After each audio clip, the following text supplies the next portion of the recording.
Mesdames et messieurs, bonsoir et bienvenue dans cette nouvelle édition, en cette soirée du dimanche 19 novembre 2023.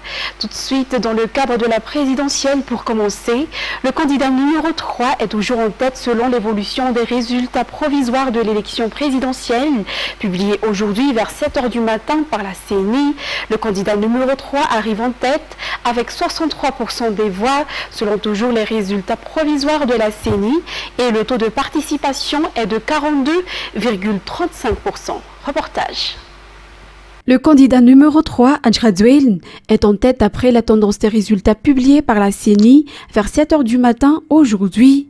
Sur les 27 375 bureaux de vote enregistrés, on a obtenu 8 600, soit 31,42% des résultats. Ainsi, sur les 3 920 857 inscrits, 1 660 643 ont voté, 42 317 blancs, 28 035 nuls. Le candidat Adjradouel n'a obtenu 1 905 voix, soit 63%.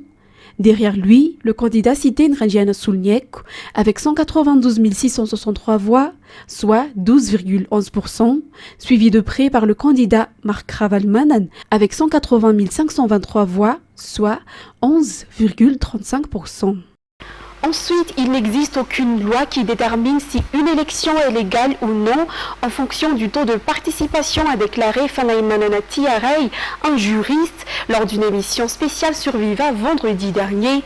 C'est notamment le respect du processus électoral qui rend l'élection légale ou non, a-t-il affirmé. Et selon lui, l'élection organisée à Madagascar a suivi les dispositions de la Constitution et des lois sur les élections. Par conséquent, l'élection présidentielle organisée à Madagascar le 16 novembre était tout à fait légale. Reportage de Rad Ramananzatouf. C'était en 2018 qu'a eu lieu la dernière élection présidentielle à Madagascar. Et selon la Constitution, Madagascar organise l'élection présidentielle tous les 5 ans, ce qui signifie en 2023. Selon les informations, la loi relative à la CENI et la loi sur les élections ont été rédigées 5 ans avant l'élection en 2018, c'est-à-dire en 2013. Ainsi, l'organisation d'une élection présidentielle à Madagascar cette année est tout à fait légale. Concernant le taux de participation, Fanaïmanana Tiarey, un juriste, a déclaré qu'il n'existe aucune loi qui détermine que la légitimité de l'élection dépend du taux de participation. Lors des élections organisées à Madagascar depuis 1996, environ 48% des citoyens ne sont pas venus voter. Le taux de participation électorale est calculé en fonction du nombre de personnes qui ont voté et du choix de la majorité lors de cette élection. Par ailleurs, il a souligné que selon la loi, une plainte peut être déposée en cas de non-respect de la loi, notamment dans un bureau de vote ou pendant la campagne. Et seuls les citoyens qui ont voté peuvent déposer une plainte. Conformément à la loi, il a déclaré qu'un candidat est élu au premier tour s'il obtient 50% plus une voix des suffrages valables. Dans un tout autre sujet, la campagne des Litchi s'ouvrira officiellement le 21 novembre pour la région Atsinan et Analanzrouf. Pour la région Atsinan en particulier, il existe un guichet unique qui facilitera toutes les démarches administratives liées à la récolte et à l'exportation du litchi. Ce guichet unique est ouvert depuis vendredi dernier. Reportage. La campagne de litchi débutera le 21 novembre prochain à partir de 15h dans les régions Atsinan et Analanzrouf. Afin de faciliter les procédures administratives relatives à la campagne, notamment les demandes d'autorisation de collecte, un guichet unique est ouvert depuis ce vendredi 17 novembre dans la région Atsinan en particulier. Les demandes d'autorisation de collecte pourront y être traitées, facilitant ainsi le processus pour les acteurs de la filière. Le gouvernorat de la région Atsinan a annoncé le maintien du tarif de patente de l'année précédente, assurant ainsi aux acteurs une stabilité financière pour cette campagne. Et pour cette campagne, la commune urbaine de Touamasn a dédié un stationnement spécial pour les camions et véhicules de collecte. Les véhicules des collecteurs devront ainsi respecter l'organisation mise en place. Il leur est interdit de stationner un peu partout dans la ville. Il convient de rappeler qu'environ 15 000 tonnes de litchi sont exportées vers le marché européen ces 3 dernières années consécutives et la plus grande partie provient de la région Atsinan et Analanzrouf. Pour l'année 2022, environ 14 270 tonnes de litchi ont été exportées vers le marché européen. Et environ 80 000 à 100 000 tonnes de litchi sont produites chaque année à Madagascar. 19 novembre, journée mondiale des toilettes. Madagascar célèbre cette journée sous le thème « Accélérer le changement à travers l'utilisation effective d'une latrine hygiénique » cette année. L'objectif de la célébration de la journée mondiale des toilettes est de faire connaître l'importance d'avoir des toilettes communes et dans chaque foyer et de montrer les efforts qui ont été déployés. L'un des résultats attendus du plan Madagascar Amadiou 2030 se concentre sur les compétences en matière de gestion des excréments et l'élimination de la défécation à l'air libre. Reportage. La Journée mondiale des toilettes a été célébrée pour la première fois en 2013, tous les 19 novembre. Le ministère de l'eau, de l'assainissement et de l'hygiène dispose déjà d'un plan d'assainissement urbain Madagascar Amadiou 2030 pour les zones urbaines. Et l'un des points importants qui est évoqué est la gestion des excréments. Pourquoi tout le monde devrait-il utiliser des toilettes? Parce qu'emprisonner des excréments dans les toilettes sanitaires les empêche d'atteindre la bouche. Les matières fécales propagées par les défécations à l'air libre entraînent de nombreuses maladies dangereuses telles que la polio. Cependant, de nombreuses personnes ne donnent toujours pas la priorité à l'utilisation des toilettes dans la maison. Il existe également des coutumes et des tabous qui empêchent les gens de l'utiliser à Madagascar. Et même si le gouvernement malagasy fait des efforts avec ses partenaires, l'infrastructure commune doit encore être renforcée et entretenue. Les Nations Unies ont institué le 19 novembre, Journée mondiale des toilettes. Donc pour nous, dans la capitale de Madagascar, elle sera célébrée le lundi 27 novembre 2023 dans la municipalité de Bemasoange-Itos, dans la région d'Analamang. Il y a aussi des célébrations régionales. Le thème de la célébration de cette année est « Accélérer le changement à travers l'utilisation effective d'une latrine hygiénique ». Chacun doit être strict en matière de propreté et chacun doit essayer de la promouvoir dans son domaine, car les excréments peuvent polluer l'environnement au quotidien, notamment les nourritures, l'eau, les champs de culture, les maisons, les écoles, les lacs, rivières et réservoirs, et provoquer de nombreuses maladies et faire baisser le PIB quand nous sommes malades. Par conséquent, pour aider le vaccin à prévenir les maladies, il est important de respecter l'hygiène de manière simple, qui consiste à utiliser des toilettes sanitaires qui ne se séparent pas du lavage des mains, avec de l'eau propre et du savon pour prévenir ces maladies. En santé, afin de prévenir les maladies de téniose et la cysticercose porcine dans les districts de Betaf et Mandout, dans la région Vaknakaraj, les agents de santé ont suivi une formation de 2 jours avant la distribution massive de vermifuges à la population et à la vaccination des porcs qui débutera au mois de décembre. Il convient de noter que ces maladies peuvent entraîner un handicap chez une personne, surtout lorsqu'elle atteint le cerveau. Les détails avec Jameson Rajianarman, Viva Antirabé. Plus de 83 500 vaccinations porcines ont été effectuées dans le district de Mandout et de Betaf, région Vaknakaraj, depuis le mois d'octobre 2021 jusqu'à la fin du mois de juin 2023 dans le cadre du projet Téniose Cysticercose, financé par le Fonds d'intervention pour les vaccins de bétail du CRDI. La cysticercose porcine peut se transmettre chez les humains ayant consommé des viandes de porc qui présentent cette maladie. Ainsi, une formation a été octroyée aux agents de la santé dans ces localités afin de prévenir ces maladies dans ces districts. Ce projet a été mis en place pour la prévention de l'épilepsie à travers le contrôle de Ténia solium basé sur la vaccination des porcs. Environ 120 000 personnes ont été traitées avec du praziquantel fourni par l'OMS depuis le mois d'août 2022. L'objectif est d'évaluer un modèle de santé unique pour le contrôle du parasite zoonotique Taenia solium. Le projet implique des activités coordonnées à la fois chez les animaux et chez les humains. Il a été mis en place dans un souci de durabilité et de reproductibilité. C'est la raison pour laquelle le projet vise des interventions minimales par rapport à d'autres projets et il est mis en œuvre comme un programme de santé publique, mais géré comme un programme de recherche pour maximiser les apprentissages. Par ailleurs, il y aura une distribution massive de vermifuges à la population, notamment pour les enfants de plus de 5 ans, et la vaccination des porcs qui débutera au mois de décembre. Passons aux actualités sportives. La 4e édition de l'UTCS, ou Ultra Trail des Collines Sacrées, organisée par l'Ortana, se tiendra du 24 au 26 novembre. À la fois sportif et touristique, cet événement permet d'explorer le haut plateau à la découverte des magnifiques paysages d'Antananarivo. Il y a eu une augmentation du nombre de participants inscrits à cette 4e édition, a indiqué l'Ortana, et il y aura la participation des trailers réunionnais et mauriciens.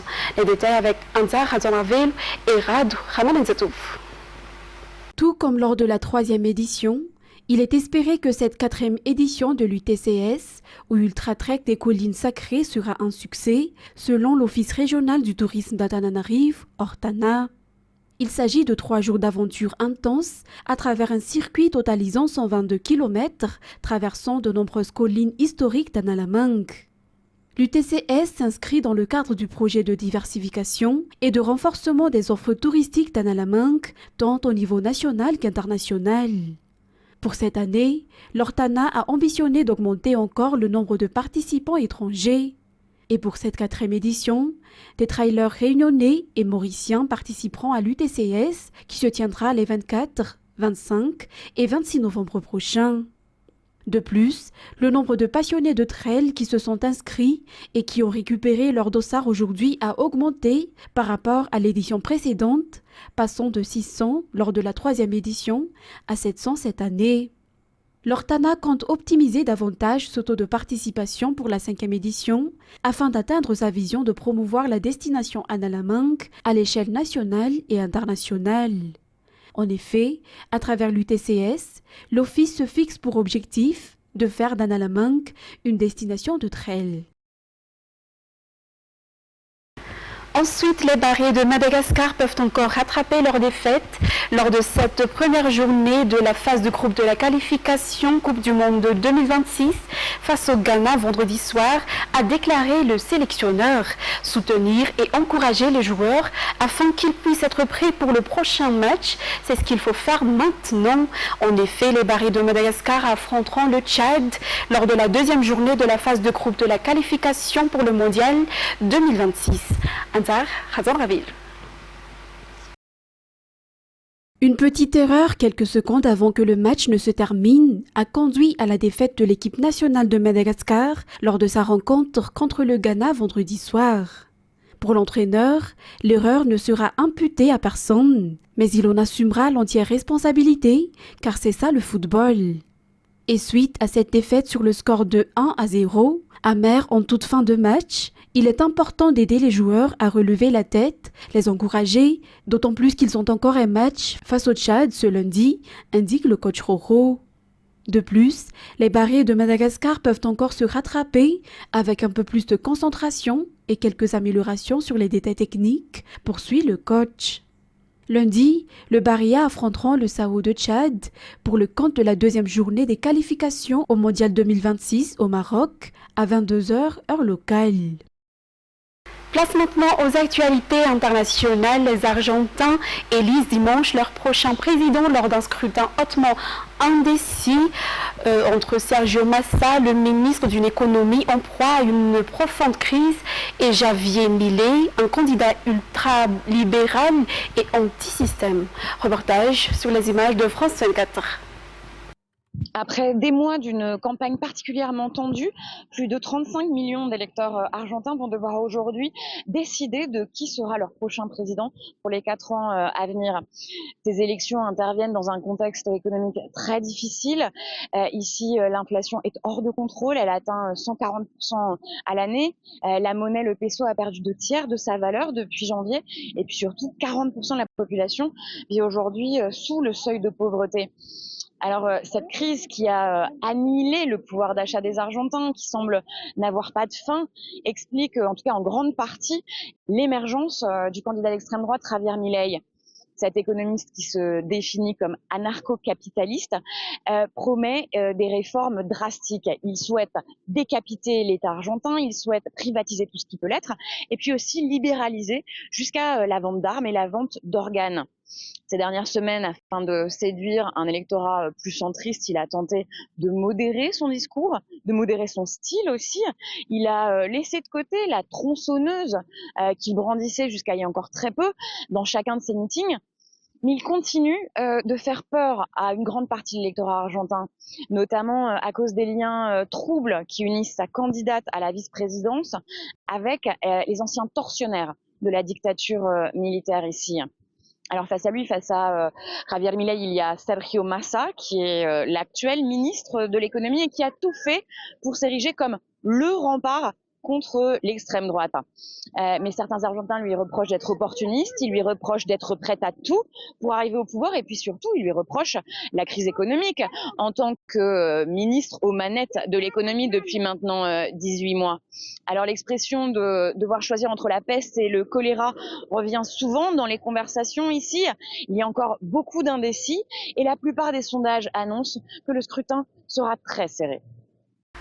En France, une marche silencieuse pour la paix à l'initiative d'un collectif du monde de la culture baptisé Une autre voix a lieu dimanche après-midi à Paris dans une tribune signée par 500 personnalités. France 24. Cette marche se veut en effet une passerelle symbolique entre les peuples, entre les cultures, un appel à l'unité. Il faut dépasser les clivages avec un message pacifiste. Plus de 500 artistes, dont des acteurs comme Charles Berling, des actrices comme Isabelle Adjani ou Marion Cotillard, ont spontanément répondu à l'appel de ce nouveau collectif baptisé Une autre voix et présidé par l'actrice belge d'origine marocaine Loubna Azabal.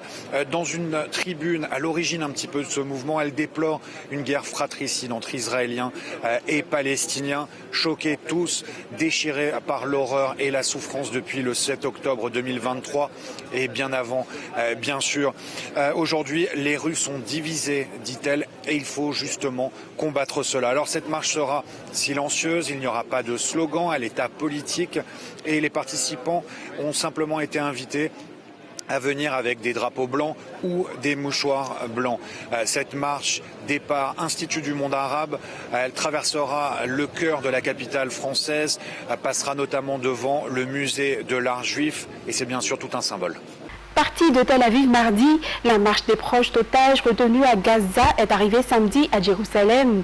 Les participants entendent maintenir la pression sur le gouvernement israélien afin d'obtenir la libération des otages, alors qu'Israël a jusque-là rejeté tous les appels au cessez-le-feu dans le conflit qui l'oppose au Hamas. Le point avec France 24.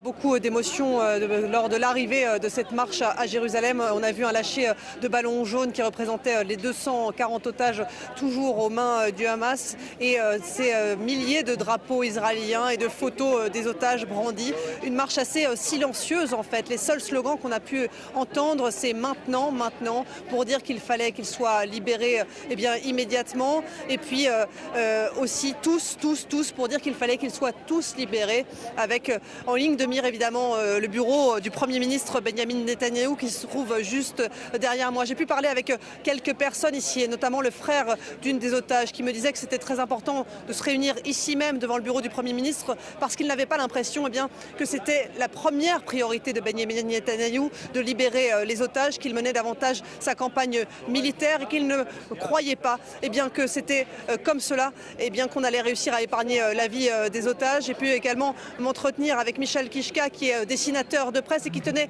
le même discours. Toutes ces familles avec lesquelles nous avons pu parler nous indiquaient qu'il fallait que maintenant Benyamin Netanyahou les reçoive, qu'il réponde à leurs questions. Depuis le 7 octobre, ils n'ont pas été reçus par le Premier ministre et cela du coup fait qu'il se pose énormément de questions sur la stratégie utilisée par le gouvernement israélien pour libérer les otages. Donc beaucoup d'émotions, beaucoup de gens sont venus en soutien à ces familles ici qui sont donc prises en otage par le Hamas depuis le 7 octobre.